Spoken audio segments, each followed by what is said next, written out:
নমস্কার বন্ধুরা, আজ আমি আপনাদের 1 কাপ চাল দিয়ে দারুণ মজাদার একটি ব্রেকফাস্ট রেসিপি শেয়ার করব মাত্র 10 মিনিটে। এর জন্য পুরো রেসিপি দেখতে থাকুন, আশা করি আপনাদের খুবই ভালো লাগবে। মাত্র 10 মিনিটে আপনারা কিন্তু এই রকম ভাবে নরম সফট জালিদার একেবারে হেলদি একটি ব্রেকফাস্ট বানিয়ে নিতে পারবেন। খেতে পুরো দুর্দান্ত হয়। এই যে কত সুন্দর হয়েছে। আজকের এই রেসিপিটি বানানোর জন্য এখানে আমি 1 কাপ চাল নিয়েছি। তো চালটা হাফ কাপ নিয়ে আগে থেকে জলের মধ্যে ভিজিয়ে রেখেছিলাম। তো ভেজানোর পরে চালটা ভিজিয়ে পুরো 1 কাপ হয়ে গেছে। তো আমি 3 ঘন্টার জন্য চালগুলো জলের মধ্যে ভিজিয়ে রেখেছিলাম। এবার আমি একটি মিক্সির জারের মধ্যে চালগুলো নিয়ে নিচ্ছি। নিয়ে এটার একটি পেস্ট বানিয়ে নেব। অল্প করে এর মধ্যে একটু জল দিয়ে দেব। এর মধ্যে আমি হাফ কাপ জল দিয়ে দিলাম। মিক্সির জারের ঢাকনা লাগিয়ে এটাকে একেবারে আমি মিহি করে পেস্ট করে নেব। মিহি করে আমি চালের পেস্ট রেডি করে নিয়েছি। এবার এটা আমি একটি মিক্সিং বোলের মধ্যে ঢেলে নিচ্ছি। তো বন্ধুরা, এখানে আমি চাল নিয়েছি, আপনারা চালের পরিবর্তে কিন্তু সুজি দিয়েও বানিয়ে নিতে পারেন। এবার আমি এর মধ্যে দিয়ে দিচ্ছি হাফ কাপ ময়দা। তো ময়দাটাকে একটু চালুনিতে চালিয়ে নেব।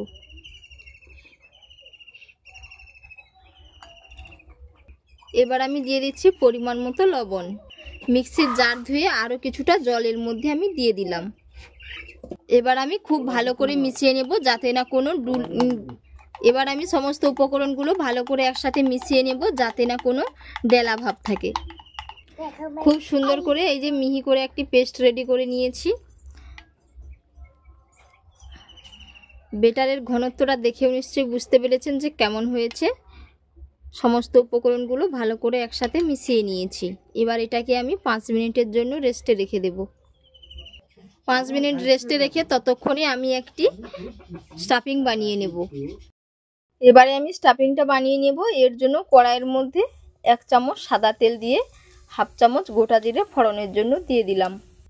ফোড়ন খুব সুন্দর হয়ে ফুটে উঠেছে। এবার আমি এর মধ্যে দিয়ে দিচ্ছি আদা কুচি, রসুন কুচি, সাথে ঝালের জন্য কাঁচা লঙ্কা কুচি দিয়ে দিলাম। এগুলো খুব সুন্দর করে এই যে ভেজে নিয়েছি। এবার আমি এর মধ্যে দিয়ে দেব একটি বড় সাইজের পেঁয়াজ কুচি করে নিয়েছি। সাথে দিয়ে দেব একটি টমেটো কুচি।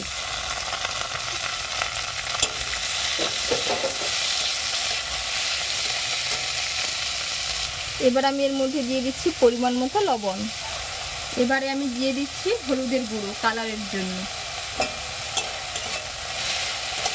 এটা আমি 2 মিনিটের মতো খুব ভালো করে নাড়াচাড়া করে নেব।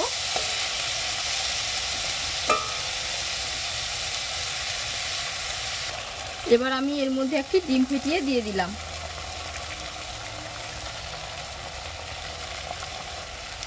ডিম আমি এর মধ্যে মিশিয়ে নেব। সবজিগুলো আমি এক সাইড করে কিন্তু ডিমটা ফেটিয়ে দিয়েছি এর মধ্যে। আর বন্ধুরা, প্রতিদিনের মতো কে কোথা থেকে রেসিপি দেখছেন অবশ্যই কমেন্ট করে জানাবেন। যদি রেসিপি ভালো লেগে থাকে অবশ্যই একটি লাইক করে দেবেন। সাথে চ্যানেলে নতুন বন্ধু হয়ে থাকলে অবশ্যই চ্যানেলটি সাবস্ক্রাইব করে নেওয়ার অনুরোধ থাকলো। আপনারা কিন্তু বাড়িতে অবশ্যই একবার এটা বানিয়ে নেবেন। খেতে পুরো দুর্দান্ত হয় আর অল্প টাইমেই কিন্তু বানিয়ে নিতে পারবেন।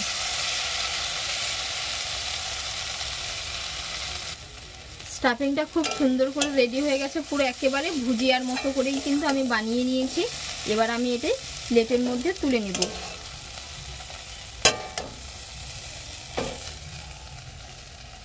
স্টাফিং তো রেডি করে নিয়েছি। এবার দেখে নেব বেটারের ঘনত্বটা। এই যে বেটারটা কিন্তু এখন অনেকটাই ঘন আছে। এবার আমি এর মধ্য থেকে 4 চামচ বেটার বের করে নেব।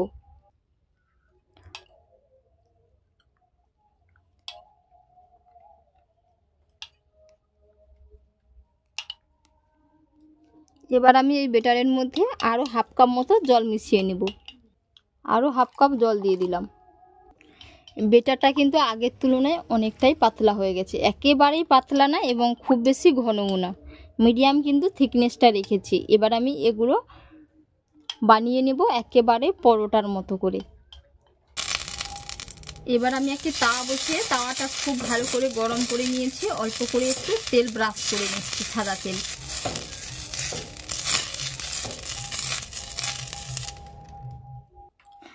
তাওয়া খুব সুন্দর করে গরম হয়ে গেছে। এবার আমি 1 হাতা করে বেটার নিয়ে নেব। এইভাবে ঘুরিয়ে নেব।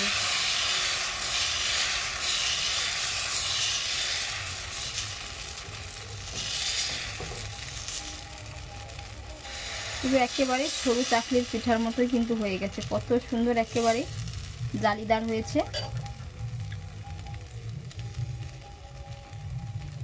1 থেকে 1.5 মিনিট একটু অপেক্ষা করব যাতে উপরগুলো খুব সুন্দর হয়ে শুকিয়ে যায়। সাইডগুলো শুকিয়ে গেছে, এই মাঝখানটা একটু শুকোতে টাইম লাগছে। উপরটা খুব সুন্দরভাবে এই যে শুকিয়ে গেছে। এবার আমি এটা তুলে নেব।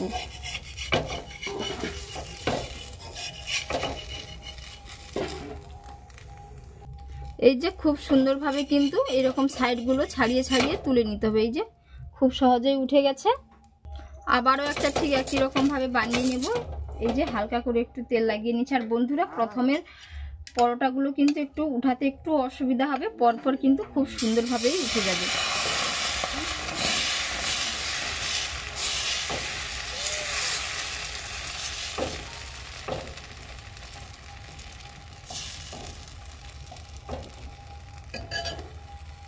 চাইলে আপনারা ঢাকনাও দিতে পারেন 1 মিনিটের জন্য। শুকিয়ে গিয়েছে, এবার এটা আমি তুলে নেব।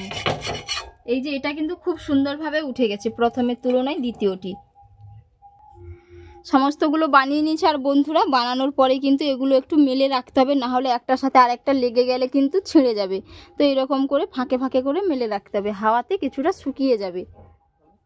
এবার আমি এর মধ্যে স্টাফিংটা ভরে নেব। তো এর জন্য উল্টো পিঠ আমি ঘুরিয়ে নিয়েছি, দিয়ে ডিমের যে স্টাফিংটা রেডি করেছিলাম দিয়ে দিলাম। দিয়ে এইভাবে একটু আমি যে আঠালো যে বেটারটা বের করে রেখেছিলাম আগে থেকে, সেইটা এইরকম করে একটু লাগিয়ে নিচ্ছি। এইভাবে দিয়ে দেব যাতে এটা খুলে যায়। এই যে এটাকে আবার এইরকম ভাবে লাগিয়ে নেব। এই যে এটাকে আবার ঠিক একই রকম ভাবে এখানে নিয়ে এসে ফোল্ড করে নেব। এই যে এরকম ভাবে কিন্তু এক এক করে সমস্ত নাস্তাগুলো আমি বানিয়ে নেব। এইরকম করে তো আপনারা বানিয়ে নিতে পারেন, না হলে আপনারা কিন্তু এইরকম রোলের মতো করেও করে নিতে পারেন। রোলের মতো করলে সুবিধা হয় এটাই যে এগুলো ভেঙেও যায় না, খুব অল্প টাইমেই হয়ে যায়। এই রকম রোলের মতো করেও করে নিতে পারেন। খুব সুন্দর করে কিন্তু আমি স্টাফিংটা ভরে নিয়েছি। আর বন্ধুরা, এই যে রোলের মতো করেছি এর মধ্যে কিন্তু কোনো বেটার লাগাইনি। এটা আপনারা এই অবস্থায়ও খেতে পারবেন রোলের মতো করে যদি বানিয়ে নেওয়া হয়। আর এর মধ্যে যেহেতু আমি একটু বেটারটা লাগিয়েছি, এটাতে তাওয়াতে আমি অল্প করে একটু বাটার কিংবা ঘি কিংবা সাদা তেল দিয়ে এপিড ওপিড ভেজে নিলেই কিন্তু হয়ে যাবে রেডি। ঠিক একই রকমভাবে আমি একটু অল্প করে তেল লাগিয়ে দিলাম। দিয়ে এবার আমি টিফিনগুলো দিয়ে এক পিঠ এপিঠ খুব সুন্দর করে উল্টে পাল্টে একটু সেঁকে নেব। সমস্তগুলো ঠিক একই রকমভাবে আমি কিন্তু তাওয়াতে তেল দিয়ে ভেজে নিয়েছি। একেবারেই অল্প করে তেল ব্রাশ করে নিয়েছি। তো ভিডিওটা অনেকটাই বড় হয়ে যাবে বলে আমি আপনাদের পুরোটা দেখালাম না। আর বন্ধুরা, আজকের রেসিপি আপনাদের কেমন হয়েছে অবশ্যই আপনারা জানাবেন, এবং বাড়িতে অবশ্যই তো একবার বানিয়ে নেবেন। তো আপনারা ভালো থাকবেন, সুস্থ থাকবেন। ধন্যবাদ।